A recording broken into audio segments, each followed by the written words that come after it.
अस्सलाम वालेकुम। चिकन का सालन बनाने जा रहे हैं। 3 प्याज ले लें, स्लाइसेस में काट लें। 1 गिलास पानी डाल के 20 मिनट बॉईल कर लें।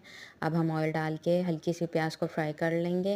2 टमाटर ले लें, 1 चम्मच लहसुन, 1 चम्मच अदरक और आधा किलो चिकन। अब हम इसको फ्राई कर लेंगे प्याज के साथ अच्छी तरह से, ताकि चिकन का कच्चापन दूर हो जाए। और ये हम मसाले डालेंगे। पूरी वीडियो मेरी यूट्यूब पे मौजूद है, वहाँ मेरे चैनल पे देख सकते हैं। अब हम ये सारे मसाले डाल के अच्छी तरह से भुनाई कर लेंगे। 10 से 12 मिनट तक बहुत अच्छी तरह हमने भुनाई करनी है। प्याज टमाटर नज़र नहीं आने चाहिए और चिकन भी हाफ़ डन करना है हमने, ताकि किसी चीज़ का भी कच्चापन ना आए। 2 गिलास पानी डाल के मीडियम आंच पे दम दे देंगे।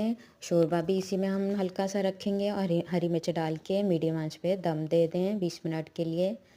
माशाल्लाह से तैयार है, देखें।